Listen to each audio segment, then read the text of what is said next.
Hello. So like it's been a while. It's been like a month, I think. It's been over a month since I have filmed a video. And the video I'm filming now is like sort of late, you feel, because it's like mid-May right now and I should be studying for exams, but here I am.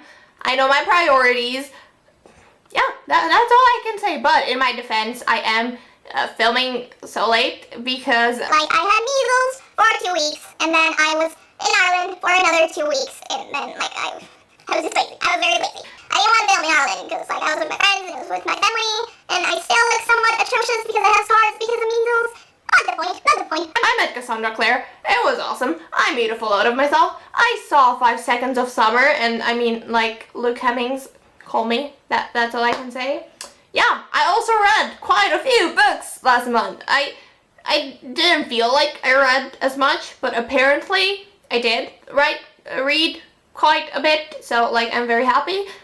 Without further ado, let's get into all the books, because that's what you're here for, I assume. Unless you're here for my lovely bubbly personality, in which case, what are you doing with your life, honestly?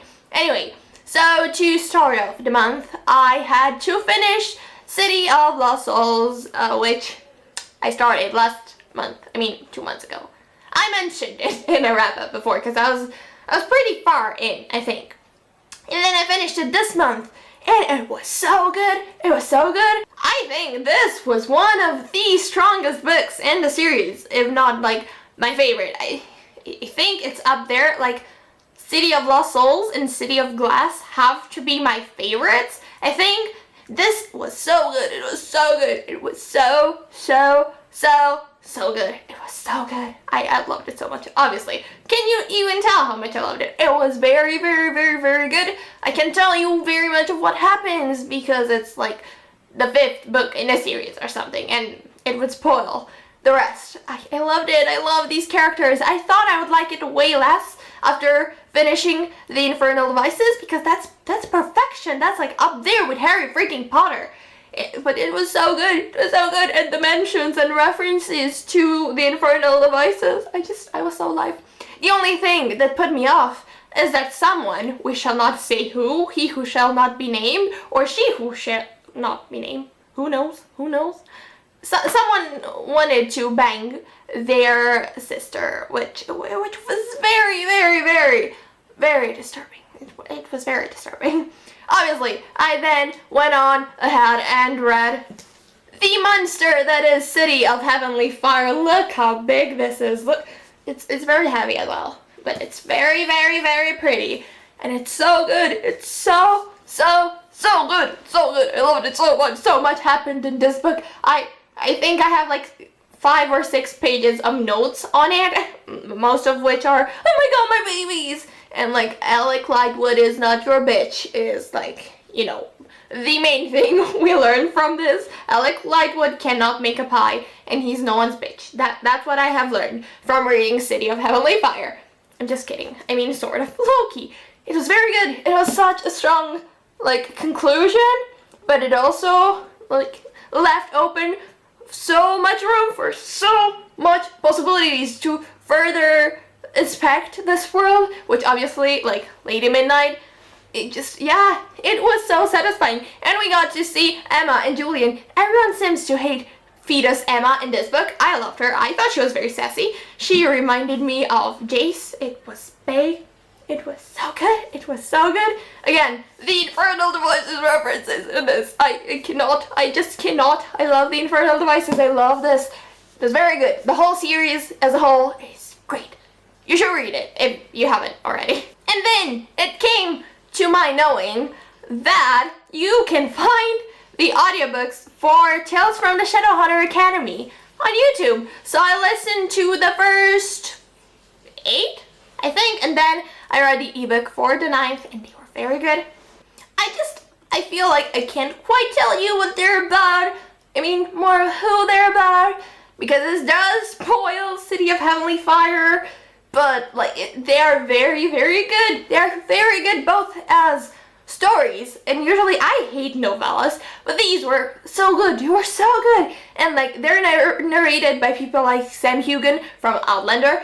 Kyahu Kawaii from Teen Wolf, Torrance Coombs from Rain, who else was there? Dev Bostic from The 100, Ki Hong Lee from The Maze Runner, and Unbreakable Kimmy Schmidt. I was sold, man. I was sold. They are so good, and the Academy, it's very interesting. It's low-key disturbing, but it's very interesting. It did feel like Gossip Girl meets the Mortal Instruments. I didn't mind it. I loved how the main character kept like making comments on how much he missed coffee and nerds, and I would be like, yeah, that would probably be me. That would be me if I was to go there. And then like he kept making comments about how good looking his roommate, the lovely George Lovelace. I love George Lovelace so much. And then Jace is so sassy, and all of the dynamics, and there are like novellas about Will Herondale, because a lot of people come to the Academy and teach, and they like bring stories from the past that are either connected to the Mortal Instruments or the Infernal Devices, or sort of foreshadowing for Lady Midnight. Again, you really don't have to read the novellas before reading Lady Midnight.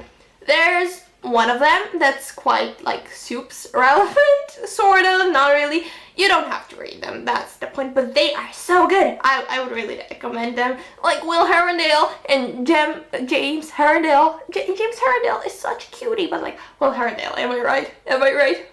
Yeah, but we got to see James and Matthew Fairchild, and like I need the last hours right now, man. I need them. I ship James and Matthew so much, like so much. What is it with Herondales and me shipping them with their Parabatai, Heron Stairs and Heron Child? I'm sold. I am very sold. I need the last hours in my freaking life. I need them.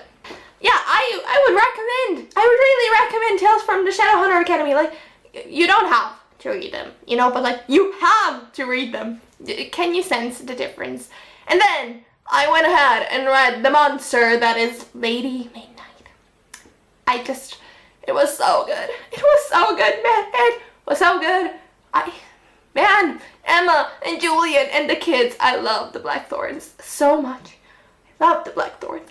I love them. They're my precious children. And Emma is so amazing. And again, I feel like everyone says this, but it's so refreshing to have a protagonist that knows about the shadow world and like what's up. Emma is sort of like the Herondale in this book. She's the snarky one, but she's not as snarky as Will or Jace. I mean, Emma's really amazing, but like she's not as snarky, and there's no one else that can pull off that as well.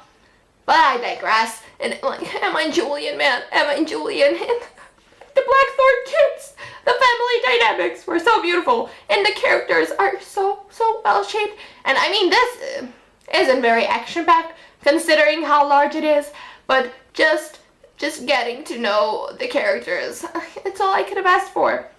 And then the ending at a book event that I attended, Cassie said that she wanted to end it both on a plot sort of twist, but she also wanted to have this cliffhanger, these emotional cliffhanger. I think that's what she called it, because the ending, oh my god, I need the next book. Is it Lord of Darkness? I'm not sure. I need that as well. Clearly, I've been very into Shadowhunters this month, even more than I used to, but like so good.